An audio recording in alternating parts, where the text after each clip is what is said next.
हरे कृष्णा भक्तों, आज हम श्रीमद् भगवत गीता का दूसरा अध्याय 55वें श्लोक से प्रारंभ करते हैं।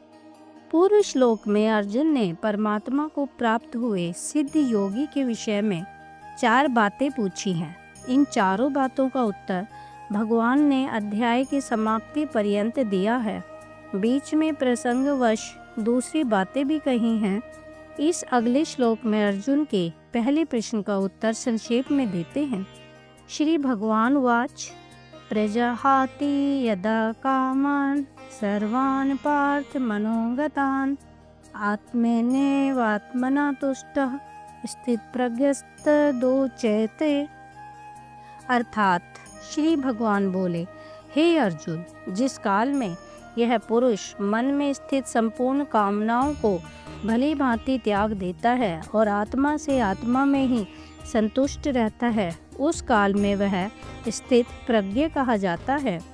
इस लोक या परलोक के किसी भी पदार्थ के संयोग या वियोग की, जो किसी भी निमित्त से किसी भी प्रकार की मंद या तीव्र कामनाएं मनुष्य के अंतःकरण में हुआ करती है, उन सब का वाचक यहाँ सर्वान विशेषण के सहित कामान पद है। इनके वासना, स्पृहा, इच्छा और तृष्णा आदि अनेक भेद हैं।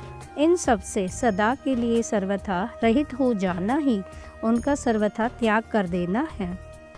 अब प्रश्न यह है कि वासना, स्पृहा, इच्छा और तृष्णा में अंतर क्या है? शरीर, स्त्री, पुत्र, धन, मान, प्रतिष्ठा आदि अनुकूल पदार्थों के बने रहने की और प्रतिकूल पदार्थों के नष्ट हो जाने की जो राग द्वेष जनित सूक्ष्म कामना है, जिसका स्वरूप विकसित नहीं होता, उसे वासना कहते हैं।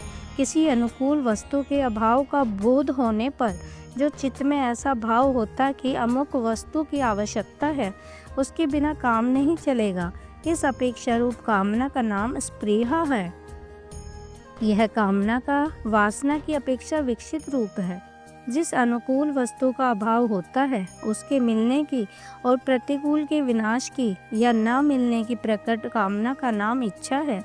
यह कामना का पूर्ण विकसित रूप है और स्त्री, पुत्र, धन और आदि पदार्थ यथेष्ट प्राप्त रहते हुए भी जो उनके अधिकाधिक बढ़ने की इच्छा है, उसको तृष्णा कहते हैं। यह कामना का बहुत स्थूल रूप है। इस श्लोक में यह भाव भी दिखलाया गया है कि कामना का वासस्थान मन है। अतएव बुद्धि के साथ साथ जब मन परमात्मा में अटल स्थिर हो जाता है, तब इन सब का सर्वथा अभाव हो जाता है। इसलिए यह समझना चाहिए कि जब तक साधक के मन में रहने वाली कामनाओं का सर्वथा अभाव नहीं हो जाता, तब तक उसकी बुद्धि स्थिर नहीं है। अंतःकरण में स्थित समस्त कामनाओं का सर्वथा भाव हो जाने के बाद समस्त दृश्य जगत से सर्वथातीत नित्य शुद्ध बुद्ध परमात्मा के यथार्थ स्वरूप को प्रत्यक्ष करके जो उसी में नित्य तृप्त हो जाना है, यही आत्मा से आत्मा में ही संतुष्ट रहना है। तीसरे अध्याय के 17वें श्लोक में भी महापुरुष के लक्षणों में आत्मा में ही तृप्त और आत्मा में ही संतुष्ट रहने की बात कही गई है।